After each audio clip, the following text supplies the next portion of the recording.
Chittagong urea সার কারখানা CUFL Karnaphuli নদীর পূর্ব তীরে অবস্থিত এই জেটিতেই ধরা পড়ে দেশের ইতিহাসে সবচেয়ে বড় অস্ত্রের চালান।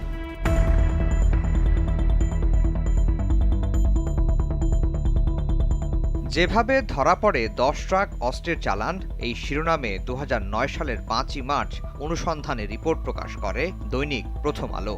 অস্ত্র আটক করা বন্দর পুলিশ ফাঁড়ির কর্মকর্তা সার্জেন্ট আলাউদ্দিন ও সার্জেন্ট হেলালের বরাত দিয়ে রিপোর্টে বলা হয়, সিইউএফএল ঘাটে অস্ত্র নামছে এমন ফোন পেয়ে তারা সেখানে যান। তারা দেখেন দুটি ট্রলার ঘাটে নোঙর করা, একটি থেকে কাঠের বাক্সগুলো ক্রেনের সাহায্যে ট্রাকে তুলছেন শ্রমিকরা। এরপর এসব মালামালের মালিক খুঁজতে থাকেন দুই পুলিশ সদস্য। এক পর্যায়ে ঘাটে থাকা হাফিজ ও আবুল হোসেন নামে দুই ব্যক্তি জানান, ট্রলার দুটিতে অস্ত্রশস্ত্র আছে যা প্রশাসন এবং সরকারের উচ্চ পর্যায়ের সবাই জানেন। অস্ত্র নামাতে বাধা দিলে ক্ষতি হবে বলে দুই পুলিশ সদস্যকে হুমকিও দেন তারা। পরে জানা যায় আবুল হোসেন শীর্ষস্থানীয় উলফা নেতা।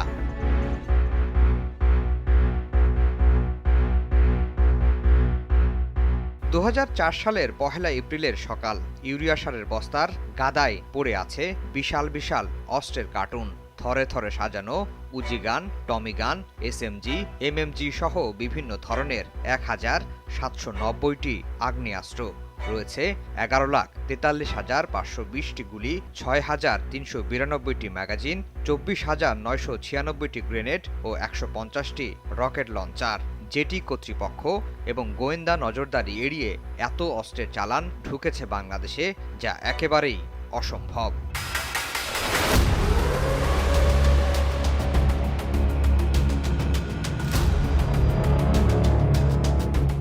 অস্ত্র আটকের পরপরই চট্টগ্রামে ছুটে যান তৎকালীন স্বরাষ্ট্র প্রতিমন্ত্রী লুৎফুজ্জামান বাবর ও সরকারের ঊর্ধ্বতন কর্মকর্তারা।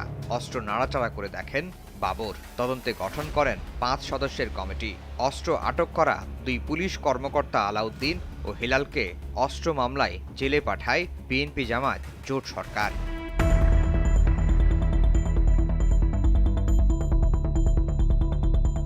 কার জন্য কি কাজে অস্ত্র এসেছিল দেশে দানা বাঁধে এমন প্রশ্ন। ২০১১ সাল পর্যন্ত এমন প্রশ্নের কোনো উত্তর মেলেনি। পরে সিআইডির অনুসন্ধানে জানা যায়, চীন থেকে সমুদ্র পথে চট্টগ্রামে আসে অস্ত্রের চালানটি, যার গন্তব্য ছিল আসামের বিচ্ছিন্নতাবাদী সংগঠন উলফার ঘাঁটি।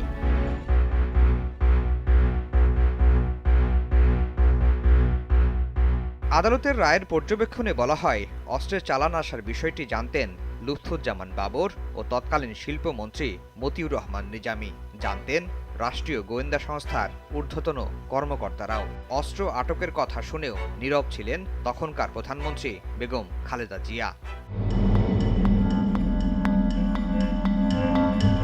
সম্প্রতি রাষ্ট্র কাঠামো মেরামতের রূপরেখায় ক্ষমতায় গেলে সন্ত্রাসবাদ, জঙ্গিবাদ ও উগ্রবাদের বিরুদ্ধে কঠোর ব্যবস্থা নেওয়ার কথা জানিয়েছে বিএনপি। এ নিয়েই প্রশ্ন তুলেছেন নিরাপত্তা বিশ্লেষকরা। পররাষ্ট্রমন্ত্রী বলছেন, যাদের সময় দেশে সন্ত্রাসবাদের বিস্তার ঘটেছিল তাদের মুখে এসব কথা হাস্যকর। এটা হচ্ছে একটা বাউতাবাজি, এটা বেসিক্যালি বাউতাবাজি। ২০০১ থেকে ২০০৬ সারা বাংলাদেশে সন্ত্রাসের রাজত্ব কায়েম হয়।